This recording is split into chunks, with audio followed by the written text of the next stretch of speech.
यह लड़का अपनी जिंदगी से प्यार करता है। हर दिन स्कूल में उसके दोस्त उसे चेहरे की मालिश देते हैं। घर पर उसके चाचा हमेशा उस पर चिल्लाते हुए कहते हैं कि वो एक अविश्वसनीय लड़का है जो 100% जीने का हकदार है। जब वह अपने सौतेले पिता द्वारा अपने पेट की मांसपेशियों को प्रशिक्षित करने का मौका देने के बाद अपने कमरे में जाता है तो उसका प्यारा सौतेला भाई अचानक फर्श पर एक पेय गिरा देता है और कहता है कि लड़के के पास अब पूरा करने के लिए अविश्वसनीय कार्य हैं। वो हमारे लड़के के पास आता है और पूछता है कि क्या उसे कोई अंदाजा है कि वो कितना दयालु है। हमारा लड़का कल्पना से परे प्रभावित है, लेकिन वो बहुत शर्मीला है और अपना सारा प्यार दिखाना नहीं चाहता है, इसलिए वो बस अपनी मुट्ठी भींच लेता है। जब वो स्कूल जाता है तो उसके डेस्क के ऊपर एक सुंदर फूल होता है जिसके ऊपर उसके लिए और भी सुंदर संदेश लिखे होते हैं।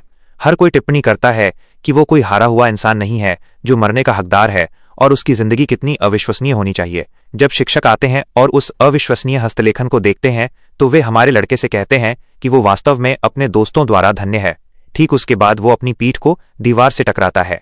ऐसा इसलिए है क्योंकि उसके बेहतर सहयोगियों में से एक इस बार कुछ नई फुल बॉडी मसाज तकनीकों के साथ आया था।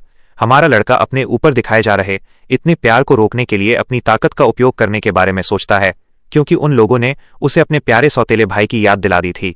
लेकिन वो अच्छे कामों को स्वीकार करने का फैसला करता है और उसे एक बार फिर अपने पेट की मांसपेशियों को प्रशिक्षित करने का मौका मिलता है। यहाँ तक कि उसके सिर की भी कुछ पैरों की मालिश हो रही है। जबकि इस स्वास्थ्यवर्धक वातावरण में हर कोई मजे कर रहा है, उसके गाल लाल हो गए हैं, उसकी गर्दन को वह कायरोप्रैक्टर उपचार मिल रहा है और जब उसका सेल फोन जमीन पर गिर जाता है तो इंटरनेट की लत से चिंतित एक व्यक्ति हमारे लड़के को डांसिंग ई गर्ल्स और मामोरू वीडियो से उसके डोपामिनर्जिक सिस्टम के ओवरलोड होने से बचाने के लिए तुरंत इसे तोड़ देता है। लेकिन जिस क्षण वो उसे अपने नए जूतों का ब्रांड पूरी ताकत से दिखाने वाला होता है, ये गुंडा प्रकट होता है और उस भले दोस्त के कंधों को पकड़ लेता है।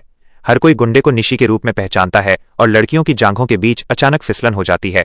हमारे लड़के का सबसे अच्छा दोस्त निशी से पूछने ही वाला होता है कि वो क्या चाहता है जब मालिश करने वाले लड़कों में से एक बेसबॉल बैट से उसके सिर को थोड़ा खरोचने की कोशिश करता है। लेकिन निशी एक प्रशिक्षित सर्जन व्यक्ति है, इसलिए वह न केवल अपनी पीठ से हमले को आसानी से रोकता है बल्कि उस व्यक्ति के मुंह में मुफ्त दंत चिकित्सा देखभाल भी प्रदान करता है जो इस तरह की अप्रत्याशित दयालुता से तुरंत फर्श पर गिर जाता है। पैंटी क्रीमर निशी तब कृपया सभी को आराम करने के लिए कहता है और तीनों दुखी होकर चले जाते हैं क्योंकि वे हमारे लड़के को वो फुल बॉडी मसाज नहीं दे सके जिसका वो हकदार है। निशी आह भरता है और हमारे लड़के से बात करता है और पूछता है कि जब दूसरे प्यार दिखाते हैं तो वो कुछ क्यों नहीं करता, उसे भी सभी की मालिश करना शुरू कर देना चाहिए। लेकिन हमारा लड़का बस खड़ा रहता है और चला जाता है, बस यही जवाब देता है कि निशी उसके बारे में कुछ नहीं जानता। हालांकि वो व्यक्ति प्रभावित है। इस शरीर को इतनी तीव्र मालिश मिली लेकिन फिर भी वो ऐसे चला गया जैसे कुछ हुआ ही ना हो। ये केवल तभी संभव हो सकता था जब वो देखभाल के सुखों से बचने के लिए आखिरी सेकंड में हर एक आंदोलन से बच रहा हो। लेकिन नहीं, ये असंभव होगा, वो निष्कर्ष निकालता है। बाद में हमारा लड़का वापस छत पर है और उस प्यारे स्कूल को देख रहा है। उसकी सबसे बड़ी समस्या यह है कि जब से उसका सेल फोन टूटा है वो वास्तव में मामोरू वीडियो नहीं देख सकता है। उस लत से मुक्त होने की खुशी इतनी तीव्र है कि वो बाड़ पर चढ़ना शुरू कर देता है और अचानक वो बिना पैराशूट के उड़ने की सोचकर खुशी से अपनी बाहें खोल देता है। लेकिन तभी उसकी आदर्श जिंदगी अजीबोगरीब संख्यात्मक स्तंभों के साथ उलट पुलट हो जाती है जो आसमान से दिखाई देते हैं और शहर में बारिश की तरह बरसने लगते हैं। हर मामोरू देखने वाले गैजेट ने उनके हाथों को बिजली देना शुरू कर दिया जिससे हर छात्र की पकड़ छूट गई और तभी हमारे लड़के की खुशहाल जिंदगी बिखरने लगी। नीचे उसने चीखें सुनी और सेल फोन से नंबर विकृत होने लगे और रूप लेने लगे और अचानक उसके अंदर से एक गॉब्लिन उत्परिवर्तित हो गया। इससे पहले कि कोई कुछ समझ पाता, हर छात्र अपनी जान बचाने के लिए भाग रहा था। खून बहने लगा जबकि हमारा लड़का ऊपर से ये सब देख रहा था। एक गॉब्लिन दौड़ा और उसने अपनी पहली खोपड़ी को कुचल दिया। जीव स्कूल में स्वतंत्र रूप से घूम रहे थे और मुख्य पात्र ऊपर से ये सब देख रहा था। बेजान लाशें गिर रही थीं, अपने परिवारों को पुकार रही थीं और कुछ ही मिनटों में छात्रों का एक पहाड़ इकट्ठा हो गया था। लेकिन हमारा लड़का, जिसकी पहले इतनी अविश्वसनीय जिंदगी थी, वह दुखी था और कह रहा था, हाँ, मैं कूदने के लिए तैयार था लेकिन मैं इस अविश्वसनीय दृश्य के साथ धन्य हूं। लड़कियों को मुफ्त कपड़े बदलते देखना और लड़कों को मकड़ियों द्वारा पूरी तरह से खाया जाना वास्तव में एक सुंदर दृश्य था। अब कोई मजेदार खेल नहीं। अब वो खुश था कि जो लोग उसे इतना नीचा देखते थे वे सभी कचरे की तरह मर रहे थे। उसने उन्हें पूरी तरह से सेवा दी। वे सभी नरक में जा सकते थे। उसकी जिंदगी, उसके माता पिता चले गए थे। इस समाज में हर कोई पहले से ही एक राक्षस था और उसका भाई उससे भी बदतर था, इसलिए इनमें से कोई भी मायने नहीं रखता था। उसे कोई परवाह नहीं थी। वो खुशी के आंसू रो रहा था। लेकिन तभी उसने अपने पीछे कुछ टूटने की आवाज सुनी और जब उसने पीछे देखा तो एक हरा बौना दिखाई दिया जिसके पास एक युद्ध ट्रॉफी और एक खूनी कुल्हाड़ी थी। हमारे लड़के ने एक सेकंड के लिए सोचा कि ये एक सपना हो सकता है, लेकिन ऐसा नहीं हो सकता। गंध और डर बहुत वास्तविक थे। बौना उसकी ओर झपटा और हमारे लड़के को लंबवत रूप से काटने की कोशिश की, जिसने आखिरी सेकंड में चकमा दे दिया। ये देखकर कि वो डर के मारे कांप रहा था, लेकिन जानता था कि उसे कार्रवाई करनी होगी। जैसा कि उसके भाई ने उससे कहा था कि वो कचरे की तरह मर जाए, उसने अपने दांत भींचे और कहा, ऐसे नहीं। उसने एक पाइप पकड़ा और हमले को रोकते हुए चिल्लाया कि वो इस तरह बुरी तरह नहीं मरेगा। हरा बौना प्रहार करता रहा और वो अवरोधन करता रहा और धड़कते दर्द को महसूस करता रहा। और जब उसने सोचा कि वो उस प्राणी को धक्का देने ही वाला है, तो राक्षस ने एक बार फिर ऊपरी हाथ ले लिया। लेकिन उसी सेकंड सब कुछ मोनोक्रोम हो गया। एक सेकंड के लिए उसने प्रवाह की स्थिति को महसूस किया। उसकी एकाग्रता चरम पर पहुंच गई और उसका शरीर नियंत्रण पूर्णता को छू गया। ये सब सिर्फ गॉब्लिन के अंडकोश पर लात मारने के लिए था, लेकिन उसे बधाई, क्योंकि उसे बढ़त लेने और प्राणी को लुगदी में बदलने के लिए बस इतना ही चाहिए था। मरे हुए बौने को देखकर उसने उल्टी कर दी, लेकिन खुद को संभाला और एक शुद्ध भावनात्मक दहाड़ लगाई। अब तक उसकी जिंदगी बकवास थी और वो जीना नहीं चाहता था, लेकिन किसी कारण से इस समय उसका मरने का मन नहीं कर रहा था। लेकिन दुर्भाग्य से तभी उसकी पलकें भारी हो गईं और सब कुछ काला हो गया। लेकिन तभी एक आवाज उसे इससे बाहर निकलने के लिए कहती है और झटका उसे लगभग उछाल देता है। यह निशी है।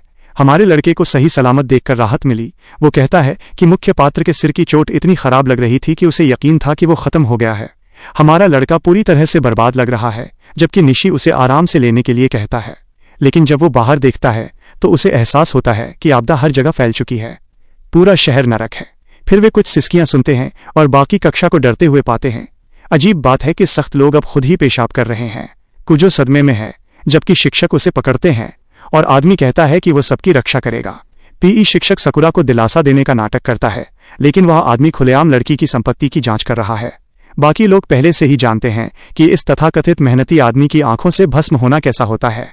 लेकिन हमारा लड़का तब विचलित हो जाता है जब वो कोने में विशाल बैरिकेड देखता है। निशी बताते हैं कि उन्होंने जल्दबाजी में उस सुरक्षा को एक साथ फेंक दिया और राक्षस से बचने के लिए हर कोई छत पर भाग गया। बहुत सारे घायल लोग, जबकि उनके पीछे की इमारत बारबेक्यू में बदल रही है। वो सारा कबाड़ ही एकमात्र ऐसी चीज है जो उन्हें मौत से अलग कर रही है। निशी खुद को पागलों की तरह दोष दे रहा है, क्योंकि सब कुछ सील होने से पहले लोग अंदर आने की भीख मांग रहे थे। बच्चा टूटने की कगार पर है। सीढ़ियों से गुजर रहे गॉब्लिन्स के बीच जीवन से चिपके रहने की कोशिश कर रहे उस शत विक्षत हाथ को देखें। शुद्ध केंद्रित निराशा। शिक्षक बताते हैं कि राक्षसों को अंदर आने दिए बिना इसे खोलने का कोई तरीका नहीं है। बाहर के गरीब लोग उन्हें गैप के माध्यम से देखते हैं और मदद की भीख मांगते हैं। निशी अभी भी ये बहस करने की कोशिश करता है कि बाहर लोग जीवित हैं, लेकिन दूसरी तरफ के हाथ पहले ही ताकत खो रहे हैं।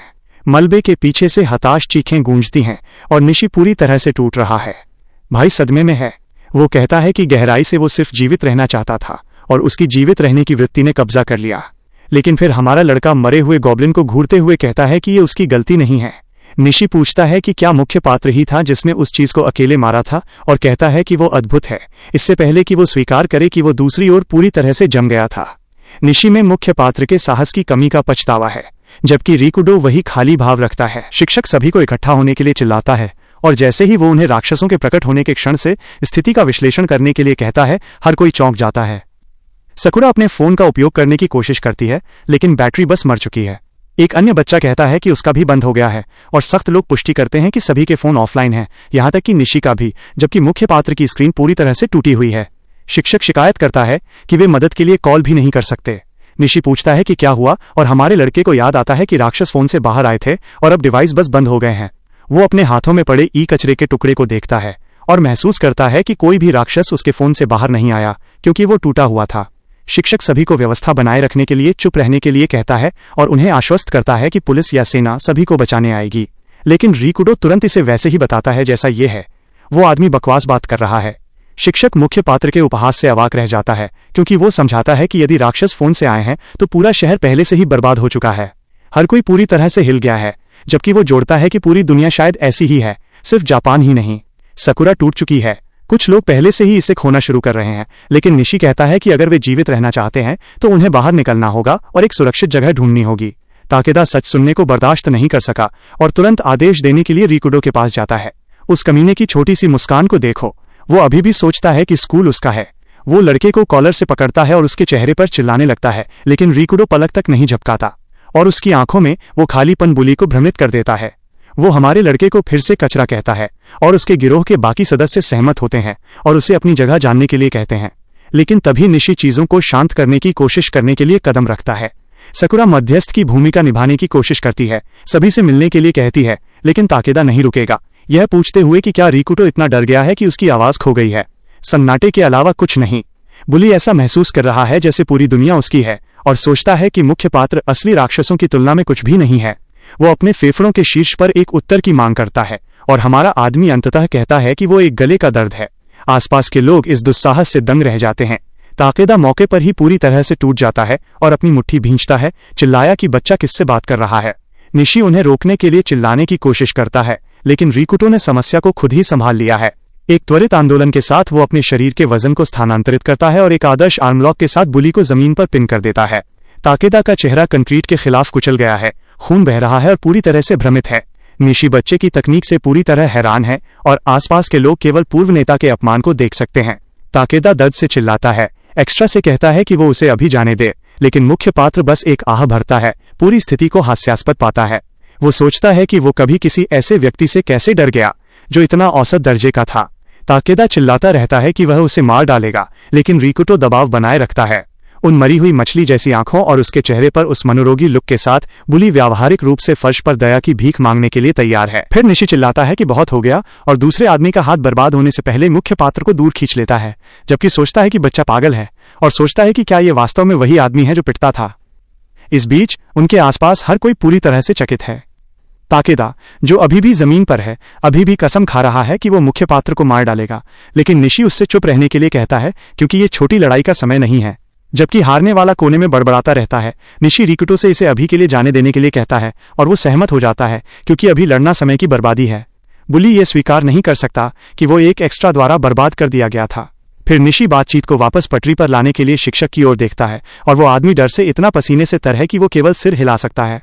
निशी स्थिति का सारांश प्रस्तुत करता है। यहाँ कोई भोजन नहीं है और ये बताने का कोई तरीका नहीं है कि बचाव कब आएगा, और वो सीधे तौर पर यह भी कहता है कि शायद कोई उनके लिए नहीं आ रहा है। निशी कहता है कि उन्हें भोजन और पानी सुरक्षित करने की आवश्यकता है और रिकुटो जोड़ता है कि हथियार भी एक अच्छा विचार होंगे। सकुरा डरते डरते अपना हाथ उठाती है और पूछती है कि क्या कोई ऐसी जगह है जो वास्तव में सुरक्षित है। हमारा लड़का इसे सीधे कहता है। उन्हें इमारत में जाने और ये देखने की जरूरत है कि क्या बचने का कोई रास्ता है, लेकिन तभी सेतो शिंजीरो दिखाई देता है, एक बच्चा जो इस विचार के खिलाफ है क्योंकि ये बहुत खतरनाक है। वो जिद करता है कि योजना वहीं रहने और बचाव का इंतजार करने की है। प्रोफेसर ओयामा रिकुटो से सहमत हैं और कहते हैं कि उन्हें कम से कम दालान की जांच करनी होगी। हर कोई घबराने लगता है कि कौन सा पागल राक्षस की गुफा में जाने की हिम्मत करेगा, और डरपोक शिक्षक तुरंत रिकुटो और ताकेदा की ओर इशारा करता है कि वे आगे जाकर स्काउट करें। मुख्य पात्र बस इसे चुपचाप स्वीकार कर लेता है। ताकेदा इस आदेश से आग बबूला हो जाता है। वो शिक्षक से उदाहरण पेश करने के लिए कहता है, लेकिन डरपोक कहता है कि उसे पीछे रहने वालों की रक्षा करने की आवश्यकता है। यहाँ तक कि लड़कियां भी उनके साथ जुड़कर उन्हें मर्द बनने के लिए कहती हैं। वो आदमी पाखंड पर गुस्से से अंधा हो गया है, लेकिन जब वे चिल्लाने में समय बर्बाद करते हैं, हमारा आदमी पहले से ही दरवाजे पर कत्लेआम का सामना करने के लिए तैयार है। यहाँ तक कि सख्त लड़का भी बच्चे के ठंडेपन से अवाक रह जाता है। वो पूछता है कि क्या रिकुटो गंभीर है, और मुख्य पात्र समझाता है कि वहां कुछ न करना केवल चीजों को बदतर बना देगा। वो बस मरने से इनकार करता है। लड़कियां उसकी आभा से दंग रह जाती हैं, जबकि निशी मुख्य पात्र को घूरता है और एक छोटी सी मुस्कान छोड़ता है। वो गिटार केस को पकड़ता है और कहता है कि वो जीवित बचे लोगों की तलाश में आ रहा है। शिक्षक घबरा जाता है कि अगर सुनहरा लड़का मर गया तो उसे दोष दिया जाएगा और लड़कियां उससे न जाने की भीख मांगती हैं। लेकिन निशी केवल यह सोच सकता है कि वह बूढ़ा आदमी कितना पाखंडी है। वो कहता है कि उसे रिकुटो के साथ जाने में खुशी हो रही है, जबकि ताकेदा चिहुआ हुआ शर्म से कांपता है। निशी अंदर ही अंदर ताकेदा पर हंस रहा है, सीधे तौर पर उस आदमी को चिहुआ हुआ कह रहा है, लेकिन वो समझाता है कि मिशन खतरनाक है और उनके मरने की संभावना बहुत अधिक है। फिर वो मुस्कुराता है और कहता है कि वो बिल्कुल हमारे मुख्य पात्र जैसा है, और दोनों सहमत होते हैं। उन दोनों के पास सांस लेते रहने के कारण है और वे राक्षसों के लिए इसे आसान नहीं बनाएंगे। कुल फोकस। रिकुटो कसम खाता है कि वो इस तरह के डंप में किसी भी तरह से नहीं मर रहा है, और जैसे ही वे चलते हैं, अराजकता के लिए तैयार किसी व्यक्ति की तरह मुस्कुराता है। निशी कहता है कि मुख्य पात्र कोई ऐसा व्यक्ति लगता है जिस पर वो भरोसा कर सकता है, लेकिन फिर उसे कुछ एहसास होता है और वह पूछता है कि हमारे आदमी का नाम क्या है, और बच्चा आखिरकार अपना परिचय कुरोग ने रिकुटो के रूप में देता है। निशी अपना परिचय बिल्कुल शांत और सुंदर तरीके से देता है। यह देखकर हैरान है कि मुख्य पात्र नहीं जानता कि वह कौन है, लेकिन रिकुटो बस ठीक है कहता है और वो आदमी बच्चे के ठंडेपन पर हंस पड़ता है। स्कूल के पीछे जलने के साथ समझौता पक्का हो गया है। अब वे पार्टनर हैं। वे मलबे के माध्यम से अपना रास्ता बनाते हैं और रिकुटो सीधे शेर की गुफा में आगे बढ़ने का संकेत देता है। दालान किसी डरावनी फिल्म जैसा दिखता है, जिसमें फर्श पर चारों ओर लाशें बिखरी हुई हैं। निशी को ठंडा पसीना आ रहा है, लेकिन रिकुटो उसे सीधे बताता है कि ये कोई सपना नहीं है, और गोरा अभी भी सन्नाटे से हैरान है कि आसपास कोई राक्षस नहीं है, जबकि मुख्य पात्र का मानना है कि वे शहर में शिकार करने गए होंगे। रिकुटो समझाता है कि चूंकि कक्षाएं पहले ही समाप्त हो चुकी थी, इसलिए वहां ज्यादा शिकार नहीं बचा था, इसलिए राक्षस शहर में शिकार करने चले गए। निशी हमारे आदमी को इतनी ठंडक से बात करते हुए सुनकर थोड़ा हिल भी गया है, लेकिन अचानक वो आगे से एक दरार की आवाज सुनता है। वो रिकुटो को तुरंत रुकने के लिए कहता है और दोनों ध्यान से सुनते हैं कि क्या कोई और आवाज आ रही है। तनाव बढ़ता है, फिर वे सावधानी से झांकते हैं और एक क्लब पकड़े हुए एक बफ गॉब्लिन के साथ आमने सामने आते हैं। मुख्य पात्र पूछता है कि क्या वे इसे ले सकते हैं, और निशी पुष्टि करता है कि इसे वे अपने दम पर संभाल सकते हैं। निशी एक गहरी सांस लेता है और इसे स्वीकार करता है और उस गिटार केस को खोलना शुरू करता, जिससे पता चलता है कि उपकरण वास्तव में एक विशिष्ट धनुष है। सुनहरा लड़का तुरंत एक फायरिंग स्टांस लेता है, एक पेशेवर शांति के साथ डोरी खींचता है और तीर दालान के नीचे बिजली की तरह चलता है और राक्षस की छाती में सीधे जा लगता है। प्राणी दंग रह जाता है क्योंकि वो धातु को डूबते हुए महसूस करता है, जबकि रिकुटो तुरंत उद्घाटन का लाभ उठाता है और पीछे से चार्ज करता है और गॉब्लिन दर्द की एक अजीब चीख निकालता है। निशी तुरंत प्राणी की चीख पर सतर्क हो जाता है, लेकिन बफ गॉब्लिन कोई मजाक नहीं है और तुरंत गति पकड़ता है। धनुर्धर पर क्लब लाने के लिए हवा में ऊंची छलांग लगाता है, लेकिन हमारा लड़का तेज है और लोहे के पाइप से एक आदर्श प्रहार करते हुए आगे बढ़ता है। प्राणी पीछे की ओर फेंक दिया जाता है, जबकि निशी प्राणी को दालान में गिरते हुए देखता है। प्राणी पूरी तरह से पस्त होकर वापस उठने की कोशिश करता है। उस गॉब्लिन के चेहरे पर गंदा लुक देखें। रिकुटो प्राणी को प्रतिक्रिया करने का समय नहीं देता है और लोहे के पाइप को वर्षों के दबे हुए गुस्से के साथ नीचे लाता है, जिससे हथियार पूरी तरह से नीले खून में भीग जाता है। राक्षस बाहर निकल जाता है और निशी कहता है कि रिकुटो उतना ही क्रूर है जितना उसने सोचा था। बच्चा तुरंत पूछता है कि क्या उनमें से और आ रहे हैं, और हमारा आदमी पुष्टि करता है कि क्षेत्र साफ है। उनकी टीमवर्क की प्रशंसा करता है, लेकिन रिकुटो जानता है कि वो सिर्फ एक वार्म अप था। उसे याद है कि वहां विशाल ड्रैगन है जिन्हें कोई सेना नहीं संभाल सकती। निशी शरीर को देखता है और कहता है, ये गॉब्लिन सिर्फ एक निचले स्तर का दुश्मन है, जैसे उन ट्यूटोरियल राक्षसों में से एक जिसे आप बिना किसी प्रयास के मार देते हैं। रिकुटो सहमत है कि ये जीव केवल शुरुआत है और उसे याद दिलाता है कि दुनिया अब ऑक्स, स्लाइम्स और हर तरह के घृणास्पद जीवों से त्रस्त है। निशी इसे हंसकर टालने की कोशिश करता है, लेकिन हमारे आदमी के हाथ को देखकर ये कांपना बंद नहीं करेगा। वह इसे सीधे कहता है, एक खेल में ये आसान होता, लेकिन यहाँ उनकी जान दांव पर है। पाइप से खून पोंछते हुए मुख्य पात्र को याद आता है कि उनके पास कोई चीट कोड या जादू नहीं है और वे सिर्फ दो साधारण इंसान हैं। लेकिन निशी इसे नहीं मानता और कहता है कि रिकुटो अलग है, और वो पूछता है कि क्या बच्चे का कभी कोई मास्टर था, जिससे मुख्य पात्र जम जाता है। मुख्य पात्र का भाव मौके पर ही काला हो जाता है, क्योंकि उसे बांस की तलवार से पीटे जाने की याद आती है। उसका भाई कैडो डोजो में बच्चे को बेरहमा से पीटता था और उसके दुख का आनंद भी लेता था। रिकुटो याद को मिटाने के लिए अपनी आंखें बंद कर लेता है और कहता है कि उसका कोई मास्टर नहीं था। निशी पूछता है कि जब स्कूल बाहर जल रहा था तो उसने बुलीज के खिलाफ लड़ाई क्यों नहीं लड़ी। वे नष्ट हो चुकी कक्षाओं और लाशों से भरे दालानों से गुजरते हैं, ये देखते हुए कि छठी मंजिल विचित्र रूप से शांत है। रिकुटो समझाता है कि मंजिल खाली है क्योंकि इसमें रिहर्सल रूम है, और निशी सहमत है कि ये समझ में आता है, लेकिन चेतावनी देता है कि चीजें गंभीर रूप से तीव्र होने वाली हैं। मुख्य पात्र उम्मीदों को सही सेट करने का फैसला करता है ताकि ये पता लगाया जा सके कि लक्ष्य अभी भी स्थिति का आकलन करना और ये देखना है कि क्या वे बच सकते हैं। वो सीधे तौर पर कहता है कि महत्वपूर्ण बात जानकारी के साथ जीवित बाहर निकलना है, और जोड़ता है कि यदि आवश्यक हुआ तो वह बिना दोबारा सोचे निशी को पीछे छोड़ देगा, और उस आदमी से कहता है कि अगर चीजें दक्षिण की ओर जाती हैं तो वो भी ऐसा ही करे।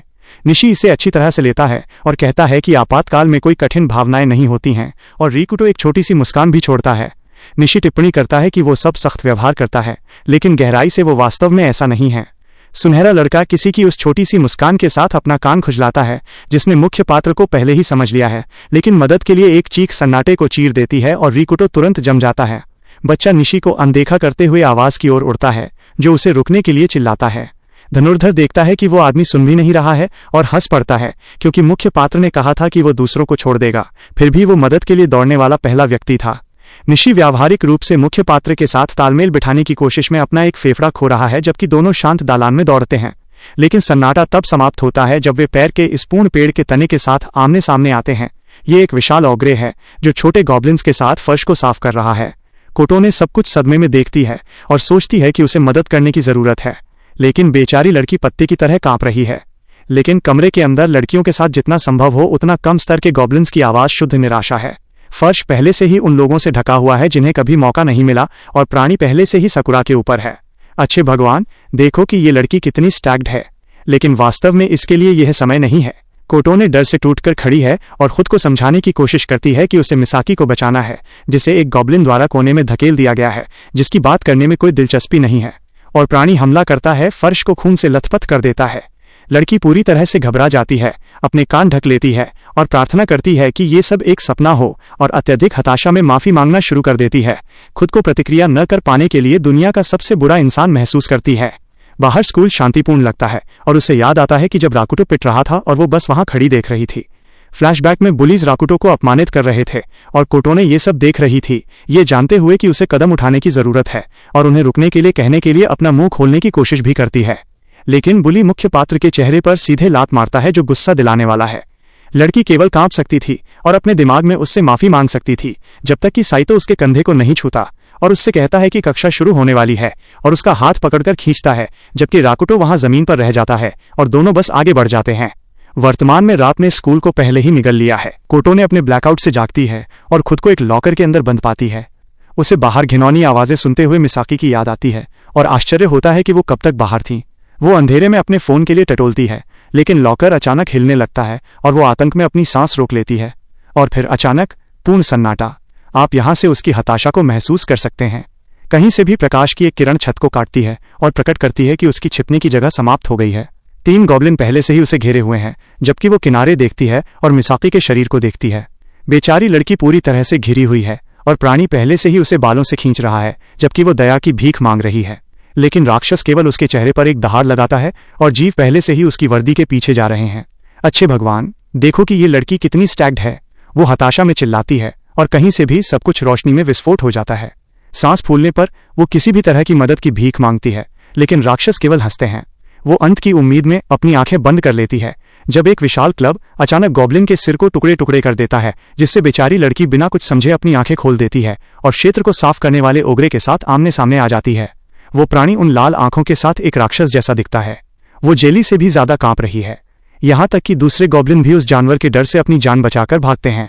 ओगरे गॉब्लिन से घिरा हुआ है और उस विशाल क्लब के साथ एक पूर्ण नरसंहार में उन्हें खत्म करना शुरू कर देता है। कोटोने केवल पक्षाघात में नरसंहार देख सकती है, जबकि राक्षस उसके चेहरे पर गर्म हवा छोड़ता है और वह आतंक में सिकुड़ जाती है। ऊपर की मंजिल पर रिकुटो और निशी सीढ़ियों से नीचे उड़ते हैं, जबकि निराशा की आवाज इमारत में गूंजती है। लेकिन ओगरे ने कोटोने को कमर से पकड़ लिया है और उसे किसी ट्रॉफी की तरह ले जा रहा है। ओगरे बंधे हुए गॉब्लिन्स के झुंड को कचरे की तरह खींच रहा है और कोटोने को पकड़ता है, क्योंकि वो रोती है और छोड़े जाने की भीख मांगती है, लेकिन वो उसकी उपेक्षा करता है और चलता रहता है। बेचारी लड़की इतनी सदमे में है कि वो बस बाहर निकल जाती है। कोने में छिपे रिकुटो और निशी सब कुछ देखते हैं और निशी डर से पीला है। वो स्तंभ के पीछे पीछे हट जाता है और आश्चर्य करता है कि क्या उसके तीर उस युद्ध टैंक की त्वचा को भी खरोंच पाएंगे। मुख्य पात्र कहता है कि उसकी बुरी भावना सही थी और याद करता है कि ऊपरी मंजिल एक कारण से बहुत खाली थी। ओगरे गॉब्लिन्स को कचरे के थैलों की तरह खींचते हुए लापरवाही से चलने लगता है और निशी को एहसास होता है कि वे एक विशिष्ट राक्षस के शिकार हैं। धनुर्धर कोटोने को ले जाते हुए देखकर सदमे में है, लेकिन रिकुटो चलने लगता है और निशी बच्चे को रोकने की कोशिश करता है, लेकिन मुख्य पात्र कहता है कि वो उसे बचाने जा रहा है क्योंकि लड़की अभी भी जीवित है। निशी पूछता है कि क्या वो मरना चाहता है या क्या वो इस नरसंहार के बीच में नायक की भूमिका निभाने की कोशिश कर रहा है। रिकुटो अपने साथी की आंखों में देखता है और स्वीकार करता है कि पहले वो सिर्फ इमारत से कूदना चाहता था, लेकिन अंत को करीब से देखने से सब कुछ बदल गया और अब लड़की को बचाना ही साबित करता है कि वो जीवित है। निशी आग बबूला हो जाता है और पूछता है कि क्या ओगरे से मरना उसकी बड़ी जीवन योजना है। मुख्य पात्र को कोई परवाह नहीं है और वह अपने साथी से अकेले वापस जाने के लिए कहता है। लड़का बंद है। उसे याद आता है कि बुलीज उसे कचरा कह रहे थे, जबकि उसका पारिवारिक फोटो गंदगी में पीछे छूट गया था। कोई भी उसकी तरफ नहीं था और वो दुनिया के खिलाफ अकेला था। ताकेना कहता था कि वो पहले से ही मर चुका है और उसे बच्चे को अक्षम कहते हुए उसी तरह कार्य करना चाहिए, लेकिन रिकुटो कहता है कि वह अब जीवित मृतकों में से एक नहीं होगा, भले ही इसके लिए उसे अपनी जान गंवानी पड़े। फिर निशी उसे 1 सेकंड रुकने के लिए कहता है और कहता है कि उसकी एक छोटी बहन है जो दूसरे स्कूल में जाती है, जिससे मुख्य पात्र भ्रमित हो जाता है, लेकिन धनुर्धर समझाता है कि वो मर नहीं सकता और अपनी बहन को दुनिया में अकेला नहीं छोड़ सकता। निशी अपनी मुट्ठी भींचता है और उसे ठंडा पसीना आ रहा है, क्योंकि अगर वो अब भाग गया तो वो अपनी बहन का सामना कभी नहीं कर पाएगा यदि वो उसी स्थिति में होती। वो स्वीकार करता है कि वो मौत से डरता है, लेकिन फैसला करता है कि वे दोनों लड़की को बचाएंगे चाहे कुछ भी हो। धनुर्धर पूछता है कि क्या मुख्य पात्र स्वार्थी कारणों से कुछ मूर्खतापूर्ण करने के लिए तैयार है और रिकुटो एक टेढ़ी मुस्कान देता है। बच्चा इसे सीधे कहता है, निशी का सिर भी ठीक नहीं है। अब समस्या ये है कि बिना तुरंत मरे उस टैंक का सामना कैसे किया जाए। और मुख्य पात्र कहता है कि यदि निशी उसके साथ लड़ता है तो उसके पास पहले से ही एक योजना है। रिकुटो निशी से ध्यान देने के लिए कहता है, जबकि काटोने दुस्वप्न के बीच में जागती है। वो एक स्तंभ से बंधी हुई है और अच्छे भगवान इस उत्तरजीवी की संपत्ति का आकार देखें। ओग्रे ने कुछ गॉब्लिन्स को खाद्य आपूर्ति के रूप में वहां बांधकर भी छोड़ दिया। बेचारी लड़की पूरी तरह सदमे में है। राक्षस ठीक उसके सामने है, आग के पास आराम कर रहा है और एक मानव सिर चबा रहा है। इस बीच हमारे लड़के अपना हमला शुरू करते हैं और निशी योजना की पुष्टि करने के लिए मुख्य पात्र को बुलाता है। निशी सोचता है कि हमारे लड़के ने अपना आपा पूरी तरह से खो दिया है, जबकि काटोने स्वीकार करती है कि अंत आ गया है। वो चारों ओर देखती है और केवल उन लोगों की परछाइयां देखती है जो पहले ही धुएं में बदल चुके हैं, और ओग्रे अभी भी अवशेषों को चबा रहा है जैसे कि ये दोपहर का नाश्ता हो। लड़की उस आग पर अपने ही शरीर को बारबेक्यू में बदलते हुए देखती है और पूरी निराशा में गिर जाती है, रोती है और न मरने की भीख मांगती है। लेकिन तभी कोई चीज राक्षस के कान के पास से सरसराहट करते हुए निकलती है। प्राणी खतरे को भांपते हुए तुरंत रात का खाना रोक देता है और जिसने भी उसके भोजन में बाधा डाली है उसे कुचलने के लिए तैयार अपना क्लब उठाता है। काटोने एक आवाज सुनती है और तुरंत जम जाती है और अपनी घबराहट में वो अपना संतुलन खो देती है और सीधे जमीन के खंभे और सभी पर गिर जाती है। प्राणी एक पल में उसके ऊपर आ जाता है जबकि वो खोले जाने की भीख मांगती है, लेकिन ओग्रे खंभे को ऐसे उठाता है जैसे वो कुछ भी नहीं बल्कि एक टहनी हो। बेचारी लड़की को लपटों की ओर ले जाता है। कुल निराशा। लेकिन राक्षस तब रुक जाता है जब वो अंधेरे में एक उपस्थिति महसूस करता है। हमारा लड़का आखिरकार आ गया है। काटोने रिकुटो को वहां एक अलग व्यक्ति की तरह देखकर पूरी तरह सदमे में है। वो बस उससे अपनी आंखें बंद करने के लिए कहता है और बस वो इसे प्रोसेस भी नहीं कर सकती। ओग्रे उसे एक तरफ फेंक देता है और हमारे लड़के पर ध्यान केंद्रित करता है और अपनी पीठ से विशाल क्लब खींचता है और उसे कुचलने के लिए चार्ज करता है। लेकिन मुख्य पात्र होशियार है और तुरंत अग्निशामक यंत्र को पकड़ लेता है और स्प्रे से प्राणी के चेहरे पर वार करता है, जिससे राक्षस तुरंत अंधा हो जाता है। मुख्य पात्र यंत्र को एक तरफ लात मारता है और कोटोने को मुक्त करने के लिए दौड़ता है, उसे चुप रहने के लिए कहता है। वो समझ नहीं पा रही है कि वो उसे बचाने के लिए वापस क्यों आया, जबकि वो एक छोटे चाकू से रस्सियों को काटने की कोशिश करता है, लेकिन कमबख्त चीज बहुत सख्त है और बिल्कुल नहीं कटेगी, और उस विशाल स्तंभ के साथ उसे ले जाना सवाल से बाहर है। इसलिए रिकुटो तुरंत बैकअप योजना तैयार करता है। वो लोहे के पाइप पर जोर से प्रहार करना शुरू कर देता है, जिससे गलियारे में 3 बार आवाज गूंजती है। निशी संकेत सुनता है और तुरंत महसूस करता है कि चीजें उनके लिए बदतर हो गई हैं। निशी को हमारे लड़के की पागल योजना याद आती है और वो गलियारे में दौड़ता है, अपना सब कुछ दे देता, भले ही वो सब कुछ खराब करने से डरता हो। लेकिन ओग्रे पहले से ही उनके ठीक पीछे हाँफ रहा है और एक इतनी फाउल दहाड़ लगाता है कि आप व्यावहारिक रूप से उसकी सांस को यहां से महसूस कर सकते हैं। प्राणी शुद्ध गुस्से के साथ उनकी ओर आता है, जबकि कोटोने चिल्लाती है और रिकुटो चकमा देता। कुल फोकस। वो पाइप को कसकर पकड़कर विशाल का सामना करता है, ये जानते हुए कि 1 मिलीमीटर से भी चूकने का मतलब गेम ओवर है। रिकुटो जानता है कि एक भी चूक का मतलब ताबूत है, जबकि कोटोने उसका नाम चिल्लाती है और वो जोन में प्रवेश करता है। क्लब से आमने सामने मिलने के लिए पाइप उठाता है। अविश्वसनीय सटीकता। वो प्रहार के वजन को सीधे जमीन में पुनर्निर्देशित करता है, जो प्रभाव से टूट जाती है। ओग्रे फेंक दिया जाता है और मुख्य पात्र एक मुस्कान छोड़ता है, अपनी मांसपेशियों की स्मृति को वापस महसूस करता है। और अब प्राणी वास्तव में खराब स्थिति में है। ओग्रे शुद्ध नफरत में उग्र और दहाड़ रहा है, जबकि रिकुटो जवाबी हमले के लिए तैयार हो जाता है। क्रूर बल का आमने सामने सामना करने के बजाय वो बस क्लब के प्रक्षेप वक्र को पुनर्निर्देशित करता है, जिससे राक्षस इसे जमीन में पटक देता है। उसी गति में वो जानवर के पैर पर प्रहार करता है, जिससे वो दर्द की कराह निकालता है। मुख्य पात्र को अब अपने पिता की याद आती है और महसूस होता है कि वे केंडो पाठ डोजो में उनके प्रशिक्षण के दिनों से ही उनके साथ रहे। रिकुटो चुपचाप बूढ़े आदमी को धन्यवाद देता है, जबकि कोटोने उसके कौशल से अवाक रह जाती है। उसे एहसास होता है कि राक्षस कुछ भी नहीं बल्कि क्रूर ताकत और शून्य तकनीक है, जबकि जानवर शुद्ध गुस्से में फुफकारता है। ओग्रे उसे कुचलने के लिए अपनी पूरी ताकत से क्लब उठाता है, लेकिन मुख्य पात्र पहले से ही तैयार है और बेतुकी आसानी से प्रहार से बच जाता है, जिससे जानवर पूरी तरह से हैरान रह जाता है। लोहे का पाइप राक्षस के हाथ के खिलाफ टूट जाता है और हमारा लड़का अगला उद्घाटन खोजने के लिए पहले से ही चक्कर लगा रहा है। जानवर शुद्ध क्रूरता के साथ चार्ज करना जारी रखता है और रिकुटो को एहसास होता है कि हमले पूरी तरह से अनुमानित हैं और कोई भी धुंधलापन नहीं है, बस क्रूर बल है। ओग्रे मूर्ख बनाए जाने पर आग बबूला हो जाता है और थोड़ा पीछे भी हट जाता है, भ्रमित होता है कि क्या हो रहा है।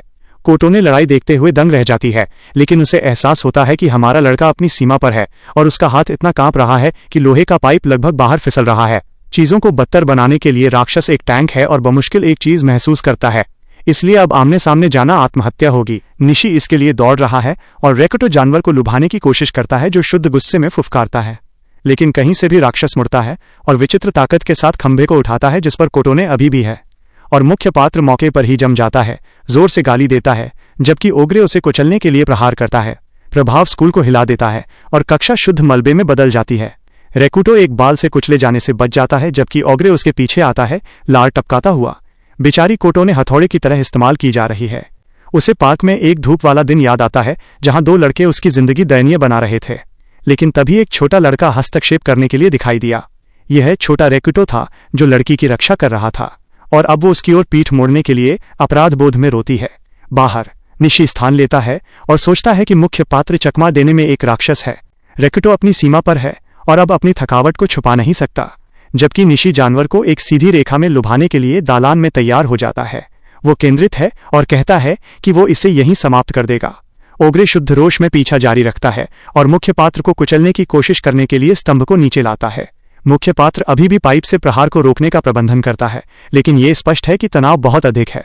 उसका हाथ जवाब दे रहा है और उसकी पकड़ चली गई है। जानवर उद्घाटन का लाभ उठाकर अपनी पूरी ताकत से छलांग लगाता है और हमारे लड़के को क्लब के एक क्रूर झूले के साथ हवा में उड़ा देता है। पूरी ताकत से हवा में उड़ाया गया, जबकि उसका साथी सदमे में देखता है कि हमारा लड़का मौत की ओर फेंक दिया गया है जब तक कि वो फर्श पर नहीं गिर जाता। निशी घबरा जाता है और याद करता है कि उसे केवल एक मौका मिलेगा, लेकिन समस्या ये है कि कोण उस जानवर के फुफकारने के साथ भयानक है और सही शॉट लगाने की दूरी भयानक है। निशी को ठंडा पसीना आ रहा है और हताशा में तीर लगभग खो देता है, लेकिन रेकुटो उसे रुकने के लिए कहता है। बच्चा पूरी तरह से पस्त है, लेकिन वापस उठता है और कहता है कि उसे कुछ मीटर करीब होने की जरूरत है। कोटोने केवल रो सकती है। ओग्रे काम खत्म करने के लिए आगे बढ़ता है। खून खांसते हुए उसका घुटना राक्षस के साथ आमने सामने आ जाता है। मुझे वहीं दिल का दौरा पड़ गया होता। रिकुटो बमुश्किल अपने पैरों पर खड़ा रह पाता है, जबकि ओग्रे उसके सामने मांस का पहाड़ जैसा दिखता है। जानवर किसी को भी बहरा करने के लिए काफी जोर से दहाड़ लगाता है और अंतिम प्रहार तैयार करता है। निशी केवल आवाज सुनता है और जम जाता है। कोटोने उससे भागने और खुद को बचाने की भीख मांगती है, लेकिन मुख्य पात्र की नजर दूसरे स्तर पर है। वो अपराध बोध में रोती है और कहती है कि वो इसके लायक नहीं है। और फिर हम अतीत में जाते हैं, उस दिन जब वो अपराधियों द्वारा पीटा जा रहा था, जबकि वो बस देख रही थी। वो वहां छिपी हुई थी और लगभग उन्हें रुकने के लिए कहने का साहस जुटा रही थी, लेकिन तभी साइतो अचानक प्रकट होता है और उसे चौंका देता है। वो उसे तुरंत व्याख्यान देना शुरू कर देता है और कहता है कि वो खुद इस तरह की चीज में शामिल नहीं हो सकती है और उसे बस वही करना है जो वो कहता है। जबकि रिकुटो पृष्ठभूमि में लात खाता है, वो बस अपना सिर झुकाती है और चली जाती है। वर्तमान में वो एक कायर होने के लिए अनियंत्रित रूप से सिसक रही है, लेकिन ओग्रे को नाटक की परवाह नहीं है और वो काम खत्म करने के लिए अपनी आंखों में खून की प्यास लेकर चार्ज करता है। जानवर इतना उग्र है कि वो व्यावहारिक रूप से अपने दांतों को पीस रहा है और रिकुटो को एक बार और हमेशा के लिए कुचलने के लिए कोटोने का उपयोग एक क्लब की तरह करता है। लेकिन हमारे लड़के को एहसास होता है कि क्लब ने अपनी शक्ति खो दी है और जानता है कि यही वो क्षण है। वो पूरी तरह से अंदर जाता है और लोहे के पाइप को सीधे उसके हथियार के बीच में पटक देता है। प्रभाव मुख्य पात्र को उड़ा देता है, लेकिन वो उस व्यक्ति की छोटी सी मुस्कान के साथ उतरता है जो जानता है कि योजना ने काम किया। ओग्रे अपना संतुलन खो देता है और लड़की को छोड़ देता है, जो पूरी तरह से पस्त होकर जमीन पर गिर जाती है। ओग्रे जल्दी से अपना संतुलन वापस पा लेता है और रिकुटो पर चार्ज करता है और कोटोने लड़के को भागने के लिए चिल्लाते हुए निराशा में गिर जाती है, लेकिन वो बस फर्श पर पसरा रहता है और कोई प्रतिक्रिया नहीं देता। जानवर उसका सिर कुचलने के लिए लार टपकाते हुए आता है, लेकिन रिकुटो केवल इतना कहता है कि उसे अपने साथी के लिए सही दूरी मिल गई है। और दालान के सबसे दूर के छोर पर निशी पहले से ही स्नाइपर स्थिति में है। इस कोण और इस दूरी के साथ वो कभी नहीं चूकता और राक्षस आंदोलन को नोटिस भी करता है, लेकिन तब तक बहुत देर हो चुकी होती है। ये इसे बहुत आसान बनाता है और फिर वह विशेष तीर चलाता है जो सीधे लक्ष्य की ओर हवा को काटता है, बुलसाई सीधे जानवर की आंख में। लेकिन उस हिट को समझने के लिए हमें 10 मिनट पीछे जाना होगा। राकुटो एक गंदी दिखने वाली सीरिंज पकड़े हुए दिखाई देता है और निशी को एहसास होता है कि ये सकुरा ही थी जिसने उसे वो वस्तु दिलाई थी। बच्चा समझाता है कि ये 100% अल्कोहल है, शुद्ध लैब ग्रेड इथेनॉल। उसने अभियान शुरू होने से पहले उसे ये सामान सौंपा था। योजना इसे तीर से जोड़ने और इसे सीधे राक्षस के रक्त प्रवाह में इंजेक्ट करने की है। निशी पूछता है कि क्या काम करेगा और मुख्य पात्र बस इसकी पुष्टि करता है। जैसे अगर टकीला हमें गिरा सकती है तो वो सामान ओग्रे को भूनने वाला है। जानवर खत्म हो गया है। निशी सोचता है कि योजना सिर्फ सिद्धांत है, क्योंकि उस जैसी सुई जानवर की त्वचा से नहीं गुजरेगी। लेकिन राकुटो इसे वैसा ही बताता है जैसा ये है और उससे सीधे आंख पर निशाना लगाने के लिए कहता है। निशी पूछता है कि वो इतना आश्वस्त कैसे हो सकता है और मुख्य पात्र समझाता है कि राक्षस की आंख बिल्कुल हमारी तरह संवेदनशील होनी चाहिए। योजना सरल थी। राकुटो चारे के रूप में काम करेगा और निशी इसे खत्म कर देगा। वर्तमान में वापस जानवर अपनी आंख की पुतली में तीर गड़े होने के कारण तड़प रहा है, जबकि निशी केवल अपने साथी को पागल कह सकता है। योजना जोखिम भरी थी, लेकिन 3 दस्तक का संकेत निशी का संकेत था और उसने मृत केंद्र को मारा, जिससे हमारे आदमी को 10 अंक मिले। जानवर इथेनॉल को अपने मस्तिष्क को भूनते हुए महसूस कर सकता है। राकुटो बस नुकसान देखते हुए फर्श पर पसरा हुआ है। काटो ने विश्वास नहीं कर सकती कि भीड़ के चरित्र ने वास्तव में उसे बचा लिया। राक्षस अत्यधिक हताशा में तीर को बाहर निकालने की कोशिश करता है, लेकिन उसके पैर पहले ही जवाब दे रहे हैं और वो क्लब गिरा देता है। मुख्य पात्र को एहसास होता है कि रासायनिक जहर अपना असर दिखा रहा है। राक्षस लगभग बाहर हो चुका है, लेकिन वो शुद्ध नफरत की एक आखिरी दहाड़ लगाता है और हमारे लड़के को अपनी बची हुई ताकत से कुचलने की कोशिश करता है। निशी घबरा जाता है और अपने साथी के लिए चिल्लाता है, लेकिन ओग्रे अंधा है और पूरी तरह से अंधेरे में झूल रहा है। वो खाली हवा में एक मुक्का मारता है जो दीवार को उड़ा देता है और दालान में एक बड़ा गड्ढा छोड़ देता है। उस गड्ढे का आकार देखें। राक्षस अपने आखिरी पैर पर है, हाँफ रहा है और दिशाहीन है। फिर भी वो अभी भी खुद को मुख्य पात्र पर फेंकने की कोशिश करता है, लेकिन राकुटो की आंखों में पहले से ही खून है और वो इसे अपने नंगे हाथों से सुलझाने का फैसला करता है। जानवर गुस्से में दहाड़ता है, जबकि हमारा लड़का उसकी पीठ पर कूद जाता है और अपनी पूरी ताकत से लटक जाता है। खुद से कहता है कि उसे बस थोड़ी देर और रुकना है, लेकिन ओग्रे अभी भी एक राक्षस की तरह वश में है और राकुटो को एहसास होता है कि चीजें बदसूरत होने वाली हैं। निशी को नहीं पता कि कैसे मदद की जाए, जबकि मुख्य पात्र ओग्रे के साथ कूदता और दोनों गिर जाते हैं। राक्षस पूरे शहर को जगाने के लिए काफी जोर से दहाड़ता है। अंत में जानवर फर्श से टकराता है और मुख्य पात्र बस वहीं रहता है, पूरी तरह से पस्त। वो और मिशी थकावट से गिर जाते हैं, जबकि ओग्रे दीवार की सजावट में बदल जाता है। काटो ने दूर से उन दोनों को देखती है और जब देखती है कि वे जीवित हैं तो राहत में रो पड़ती है। निशी अपने साथी को अविश्वास से देखता है और पूछता है कि क्या वो उस योजना के साथ आने के लिए पागल है और क्या वो इस बात से नहीं डरा था कि निशी लक्ष्य से चूक जाएगा। लेकिन मुख्य पात्र बस मुस्कुराता है और याद करता है कि वो एक राष्ट्रीय चैंपियन है। मिशी कहता है कि मुख्य पात्र बहुत पागल है और काटोने की रस्सियों को काटना शुरू कर देता है। आखिरकार लड़की को मुक्त कर देता है। वो पूछता है कि क्या वो ठीक है और क्या वो खड़ी हो सकती है, लेकिन वो पूरी तरह से उसकी उपेक्षा करती है और हमारे आदमी को गले लगाने के लिए सीधे कूदती है, उसकी जान बचाने के लिए धन्यवाद देती है। तभी निशी के दिमाग में एक बत्ती जलती है और वो तुरंत चिढ़ाना शुरू कर देता है और पूछता है कि ये सब क्या है, ये कहते हुए कि मुख्य पात्र ने खुद को सिर्फ इसलिए मारने के करीब पहुंचा दिया क्योंकि वो उसकी छोटी प्रेमिका है। निशी जोकर की तरह व्यवहार करता रहता है और कहता है कि बच्चे असली दिल की धड़कन है और काटोने पूरी तरह से शर्मिंदा हो जाती है, जब तक कि रैकुटो ये पूछकर सब कुछ बर्बाद नहीं कर देता कि वो कौन है। निशी सदमे में रह जाता है और मुख्य पात्र इसे सीधे कहता है कि उसे कोई अंदाजा नहीं है कि लड़की कौन है। वो थोड़ी निराश दिखती है, लेकिन स्वीकार करती है कि एक लंबा समय हो गया है और समझाती है कि उसका नाम प्राथमिक स्कूल से ताचिबाना काटोने है। वो कहती है कि वे कभी अविभाज्य थे और एक दूसरे को उपनामों से बुलाते थे। जबकि मुख्य पात्र अपनी स्मृति के माध्यम से खुदाई करने की कोशिश करता है, उसे उस लड़की का एक भारी फ्लैशबैक मिलता है जिसकी वो रक्षा करना चाहता था और उस लड़के का जिसे वो कभी माफ नहीं करेगा। फ्लैशबैक मोड सक्रिय हो जाता है और छोटा रैकुटो लड़की का बचाव करने की कोशिश करता है, लेकिन जमीन पर गिर जाता है। बच्चा पूरी तरह से गड़बड़ है और उसे ठंडा पसीना आ रहा है, जबकि उसका राक्षस भाई उस मनोरोगी अभिव्यक्ति के साथ उसे देखता है। फिर विचित्र हिस्सा आता है, बारिश के बीच में एक कार दुर्घटना जिसमें काइतो ने तोड़फोड़ वाले ब्रेक से एक टुकड़ा पकड़ा हुआ है। उसके चाचा चाची और उसका भाई पूरी तरह से मैल थे और खून हर तरफ फैल गया। काइतो ने बिना किसी दया के उसके सिर पर कदम रखा और इस तरह हमारे लड़के की आंखों की रोशनी गायब हो गई। उस व्यक्ति के लुक के साथ वास्तविकता में वापस जो पहले से ही जीवन से हार मान चुका है। वो मतली की एक अजीब लहर महसूस करता है और लगभग सब कुछ बाहर फेंक देता है। उसके साथियों को कोई अंदाजा नहीं है कि क्या चल रहा है क्योंकि मूड भारी हो जाता है। बच्चा अपनी सांस लेने की कोशिश करते हुए घुटनों के बस गिर जाता है। वो ये कहकर इसे टालने की कोशिश करता है कि वो ठीक है, लेकिन निशी इसे सीधे बताता है कि ये स्पष्ट है कि वो ठीक नहीं है। मुख्य पात्र टिप्पणी करता है कि वो ये भी नहीं जानता था कि वे एक ही स्कूल में गए थे। कोटोना उस व्यक्ति के चेहरे के साथ माफी मांगती है जो खुद को कचरा महसूस करता है, लेकिन वो कहता है कि उसने दूर रहकर सही काम किया क्योंकि बदमाशी के लक्ष्य के साथ शामिल होना सिर्फ पैंच होने के लिए कहना है। कोटोना बस वहां अपराध बोध से घिरी खड़ी रहती है। फिर निशी कहता है कि वे कोई समय बर्बाद नहीं कर सकते और उन्हें अभी वापस जाना होगा, लेकिन पूछता है कि क्या वो इसके लिए तैयार है। वो सहमत हो जाती है और वे स्कूल को हुए नुकसान की जांच करते हुए निकल जाते हैं और इस अजीब प्राणी को देखते हैं जो उन्हें मिलता है। ऐसा लगता है कि जगह लगभग राक्षसों से साफ हो गई है और निशी को संदेह है कि वो ओग्रे वास्तव में स्कूल का बॉस था। मुख्य पात्र कुछ नहीं कहता, बस दालान पर अपना ध्यान केंद्रित रखता है जब तक कि उन्हें उन धातु के दरवाजों से आने वाली आवाज नहीं सुनाई देती। वे सुरक्षित रहने के लिए आग के दरवाजों को बंद कर देते हैं और अंततः उस छत पर लौट आते हैं जहां जीवित बचे लोग थे। आसमान भी साफ है, लेकिन यहाँ का मूड अभी भी भारी है और जैसे ही वे दरवाजे से कदम रखते हैं हर कोई खुशी से पागल हो जाता है। प्रोफेसर ओयामा दौड़ते हुए आते हैं, पहले से ही निशी की चापलूसी कर रहे हैं, लेकिन कोटोना को सांस लेने का समय भी नहीं मिलता क्योंकि साइतो तुरंत दौड़ता है और उसे भालू की तरह गले लगा लेता है। वो आदमी पूरी तरह से प्यार जता रहा है, कह रहा है कि वो चिंतित था, जबकि हमारा लड़का बस बिना कुछ समझे देख रहा है।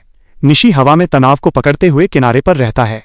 कोटोना ऐसा लग रहा है जैसे वो वहां के अलावा कहीं भी होना पसंद करेगी, और साइतो सच बताता है कि वे दोनों डेटिंग कर रहे हैं।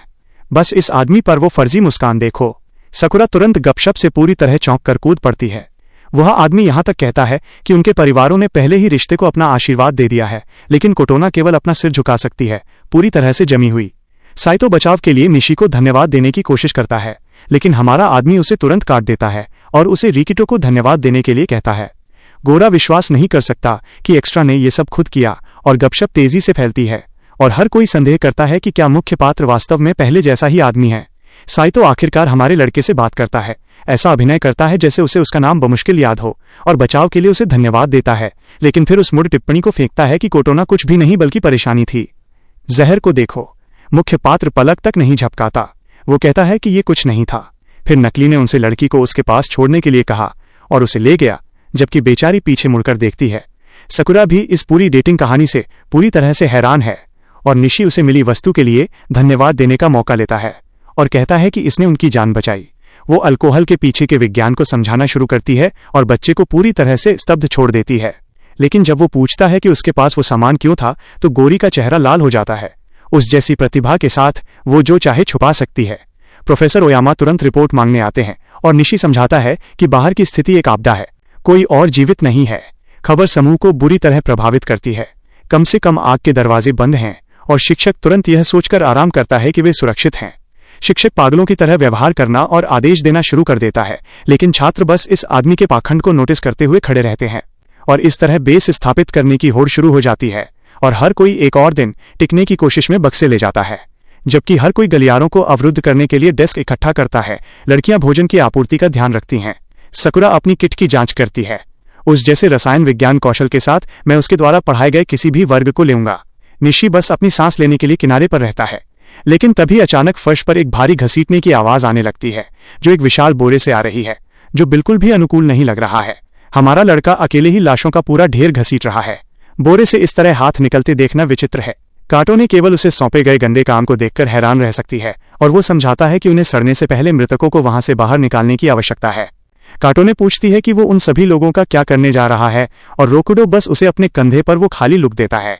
वो बोझ को घसीटता रहता है और याद करता है कि बोरे में वही लोग हैं जिन्होंने उसकी जिंदगी नरक बना दी थी। वे बुलीज जिन्होंने उसे पीटा, और यहाँ तक कि वे शिक्षक भी जिन्होंने ये न देखने का नाटक किया कि क्या हो रहा था।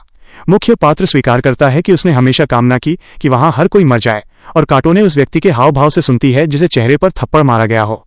लेकिन अब जब उसकी इच्छा पूरी हो गई है तो ये भयानक लगता है, और वो महसूस करता है कि दुनिया का अंत इस बात के लिए ईश्वरीय दंड है कि वो कितना कड़वा था। लेकिन काटोने के लिए वो हमेशा उसका नायक था, दोनों अब और अतीत में भी। लड़का ये सुनकर थोड़ा स्तब्ध रह जाता है। उसे एक बच्चे के रूप में याद आता है जो उसे उसके उपनाम से बुलाती थी। वो बोरे के साथ मदद करने का फैसला करती है, और मुख्य पात्र उसे रोकने की कोशिश भी करता है। वो उसे चेतावनी देता है कि ये दृश्य एक लड़की के देखने के लिए बहुत भीषण है, लेकिन वो उससे सहमत नहीं होती। वो कहती है कि वो अब और कायर नहीं बनेगी, और वो भी उसका साथ देगी। दोनों मिलकर उस भारी बोरे को घसीटना शुरू करते हैं, और इस तबाही के बीच अपनी नई यात्रा की ओर कदम बढ़ाते हैं। इमारत के बाहर अब भी धुआं उठ रहा है, लेकिन रिकुटो के चेहरे पर अब मरने की चाह नहीं, बल्कि इस नरक में भी अंत तक जीवित रहने का एक नया संकल्प साफ दिखाई दे रहा है। कहती है कि वो अब वास्तविकता से भागना जारी नहीं रख सकती। फिर कहीं से भी कोई दौड़ता हुआ आता है और दोनों चौंक जाते हैं। साइतो उड़ता हुआ आता है और हमारे लड़के को जमीन पर धक्का दे देता है। फिर वो चिल्लाने लगता है कि वो उसकी प्रेमिका के साथ क्या कर रहा है। देखो कि ये आदमी कितना अनियंत्रित है। साइतो कहता है कि उसे ये घिनौना काम करने की जरूरत नहीं है, जबकि रिकुटो बस उसे घूरता है।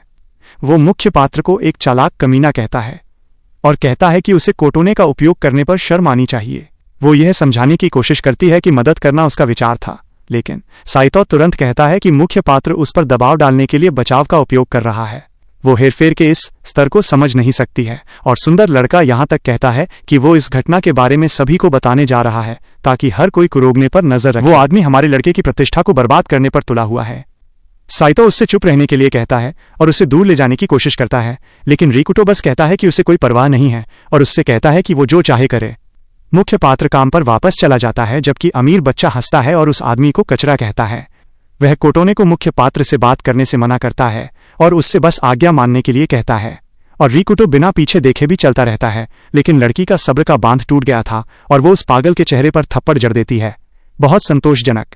साइतो अपना गाल पकड़े स्तब्ध रह जाता है और वो खुलासा करती है कि उसने केवल अपने पिता के व्यावसायिक व्यवहार के कारण उसे बर्दाश्त किया। साइतो तर्क देता है कि उन्होंने हमेशा साथ रहने का वादा किया था, लेकिन कोटोने उसे सीधे बताती है कि ये सिर्फ उनके माता पिता के बीच एक सौदा था। रिकुटो उनसे अपनी लड़ाई कहीं और ले जाने के लिए कहता है और साइतो तुरंत टूट जाता है और उससे चुप रहने के लिए कहता है। वह कहने लगता है कि उसे सुरक्षा के लिए उसकी आवश्यकता है, लेकिन कोटोने को स्पष्ट रूप से याद है कि उसने खुद को बचाने के लिए उसे चारे के रूप में इस्तेमाल किया था। वह आदमी नाटक करने की कोशिश करता है कि वो कुछ नहीं जानता, लेकिन फ्लैशबैक दिखाता है कि जब गॉब्लिन्स आए तो साइतो सबसे पहले भागने वाला था और उसे अकेला छोड़ दिया जब वो छिपने के लिए एक छेद ढूंढ रहा था। अराजकता के बीच उसे एहसास होता है कि ये काम नहीं करने वाला है और जीव उन्हें पकड़ने वाले हैं। इसलिए कचरे का टुकड़ा बस कोटोने का बलिदान देता है और उसे चारे के रूप में इस्तेमाल करने के लिए गिरने देता है। वो विश्वासघात को संसाधित करते हुए अवाक रह जाती है जब वह कायर को दालान में गायब होते देखती है। अकेली वो एक कोने में रेंगती है जैसे ही गॉब्लिन्स दिखाई देते हैं। सौभाग्य से वो कुछ लॉकरों के पीछे छिप जाती है और वहां प्रार्थना करती रहती है कि उसे खोजा न जाए। साइतो हकलाने लगता है कि ये सब एक गलतफहमी थी और लड़की को समझाने की कोशिश करता है कि वो बस बेताब था, लेकिन कोटोने इस कृत्य से तंग आ चुकी है और उसे सीधे बताती है कि वो उसकी छाया पर भी भरोसा नहीं करती है। फिर वो आदमी पटरी से उतरने लगता है और पूछता है कि क्या वो राकोतो में रुचि रखती है, और उस व्यक्ति की छोटी सी हंसी छोड़ता है जिसने अपना आपा पूरी तरह से खो दिया है। लड़की उसके टूटने को देखकर सदमे में है जबकि साइतो गुस्से में अपने दांत पीसता है। वो उस पर चुप रहने और आज्ञा मानने के लिए चिल्लाता है और तुरंत हिंसक होकर उसकी ब्लाउज की कॉलर पकड़ लेता है। एक तीखी दरार हवा को काटती है और राकोतो मौके पर ही साइतो के हाथ को रोक देता है। हमेशा की तरह शांत वो बस कहता है कि वो शांति से काम करना चाहता है। अमीर बच्चा ये महसूस करते हुए कांपने लगता है कि मुख्य पात्र की आभा बदल गई है। वो समझ नहीं पा रहा है कि जो लड़का हमेशा पिटता रहता था वो अब उसे इस तरह क्यों देख रहा है। वो हंसने की कोशिश करता है लेकिन वह घबरा रहा है। कोटोने कहती है कि वो बहुत आगे निकल गया है, लेकिन साइतो चिल्लाता रहता है कि राकोतो एक अजीब प्राणी है। फिर मुख्य पात्र बोलने का फैसला करता है और उससे कुछ पूछता है। वो जानना चाहता है कि ये पूरा नाटक किस लिए है, क्योंकि दूसरों को नीचा दिखाने से उसकी कीमत नहीं बढ़ेगी। साइतो पूरे शरीर में कांप रहा है और चिल्लाता है कि राकोतो को एक मॉडल छात्र को व्याख्यान देने का कोई अधिकार नहीं है। उसने एक लड़ाई की मुद्रा बनाई, इस पागल की हिम्मत तो देखो। वो कहता है कि मुख्य पात्र जैसे स्वार्थी लोग समूह को बर्बाद करते हैं। हमारा लड़का बोरियत के साथ उसे देखता है जबकि अमीर बच्चा कसम खाता है कि वो उसे पीट पीट कर मार डालेगा।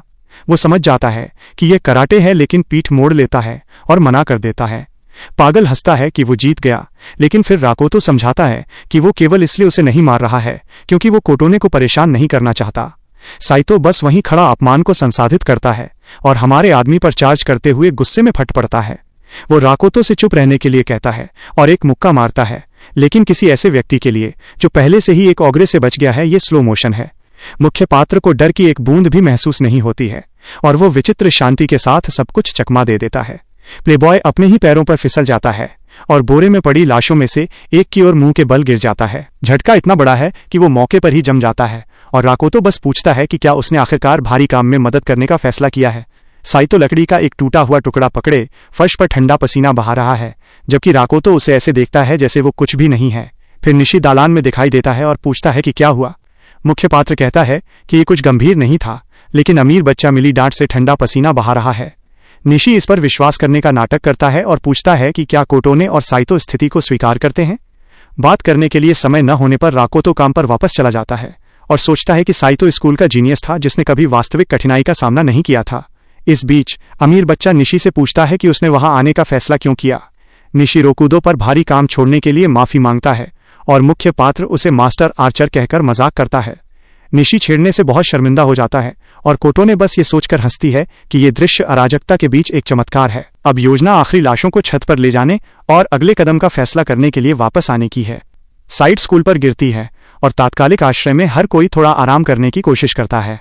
यहाँ तक कि सख्त अपराधी भी अब वहां सिमट गए हैं, जबकि कोई आपूर्ति का एक बॉक्स लाता है ताकि हर कोई वहां लटक सके।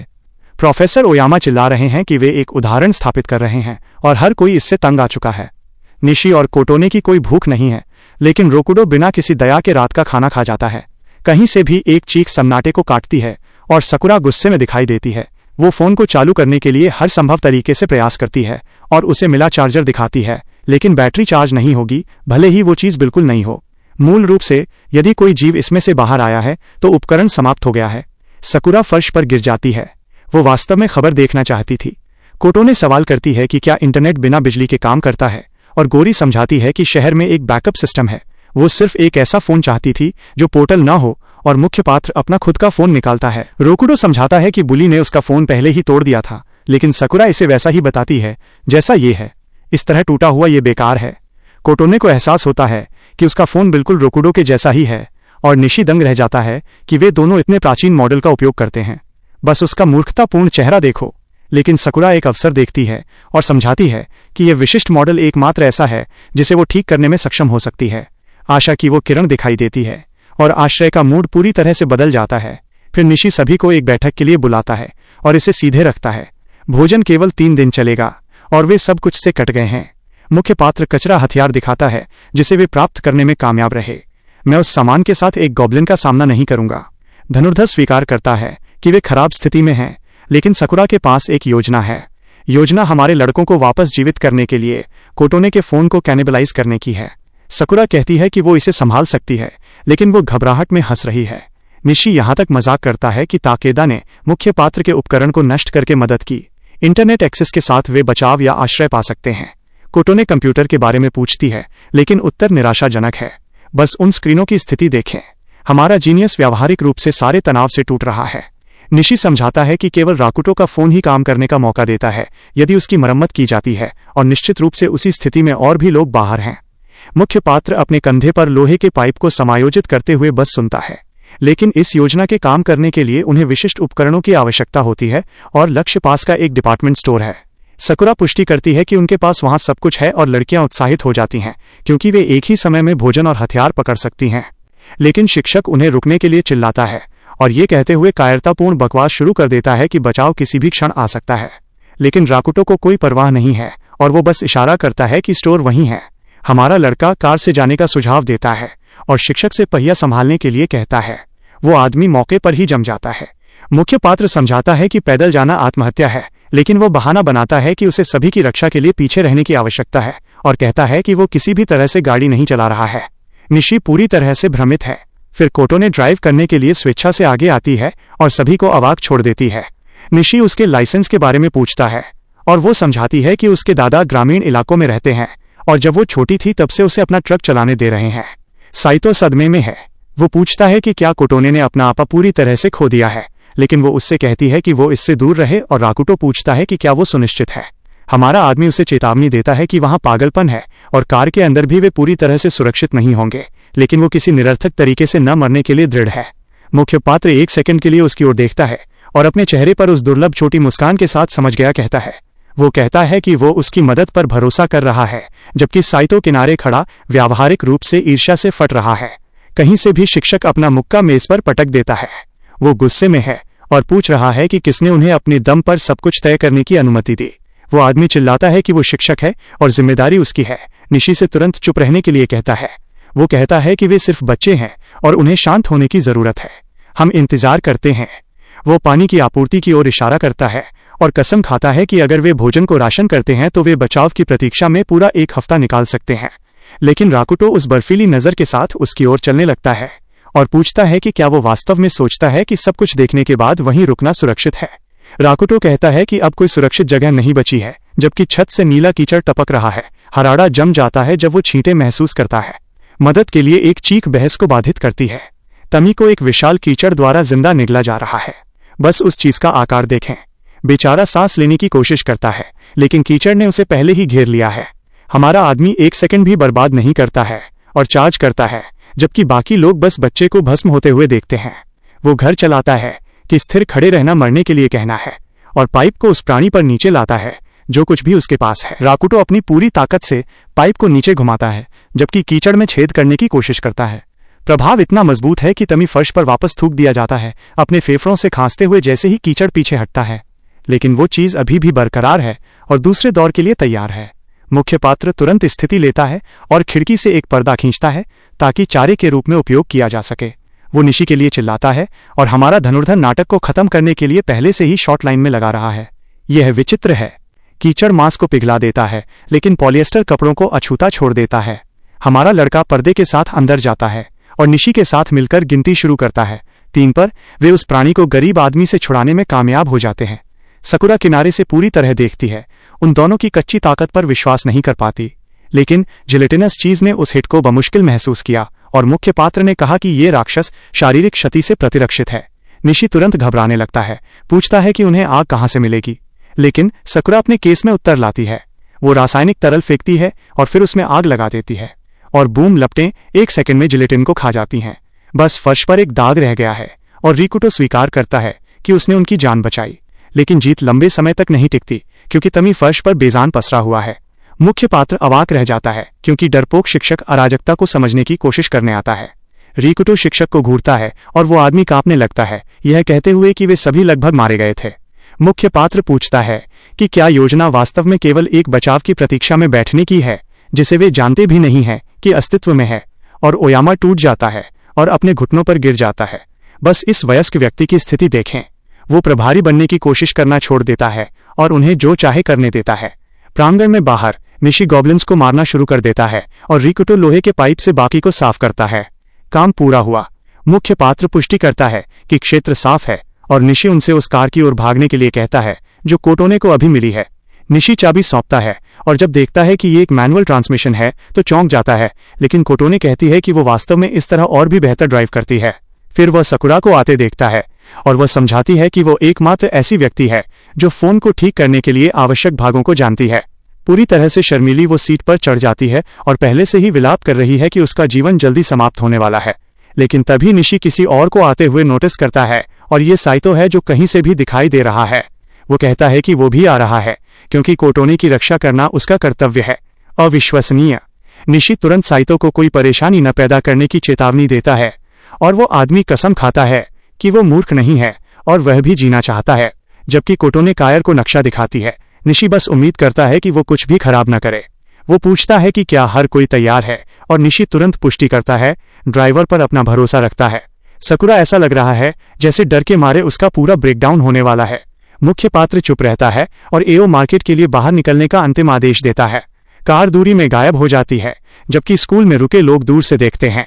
लड़कियों में से एक को याद आता है कि राकुटो ने लाशों को जलाने का आदेश दिया था, लेकिन प्रोफेसर ओयामा अपना आपा खो देते हैं और एक छड़ी से दीवार को तोड़ना शुरू कर देते हैं। बस उस पागल की स्थिति देखें। वो चिल्लाता है कि वो नहीं चाहता कि कोई भी कभी भी मुख्य पात्र का नाम ले और चिल्लाता है कि वो वहां प्रभारी है, जिससे अन्य छात्र उसके नखरे से दंग रह जाते हैं। लेकिन जब वो बाहर एक दृश्य बना रहा है, शहर उन 3 आंखों वाले भेड़ियों के साथ हर तरह के राक्षस के लिए एक all you can eat buffet में बदल गया है जो पहले से ही रात का खाना सुरक्षित कर रहे हैं। भेड़ियों ने वैन को पहले ही घेर लिया है और कोटो ने बस एक के ऊपर गाड़ी चढ़ा देती है। रोड किल। मिशन पूरा हुआ। राकुटो उसे पैंतरेबाजी के लिए एक त्वरित अच्छा देता है और निशी कहता है कि छोटे राक्षस उनकी समस्याओं में से सबसे कम है, लेकिन फिर वो मौके पर ही जम जाता है जब वो कोने पर एक टाइटन देखता है। उस चीज से कोई बम्पर नहीं बच रहा है।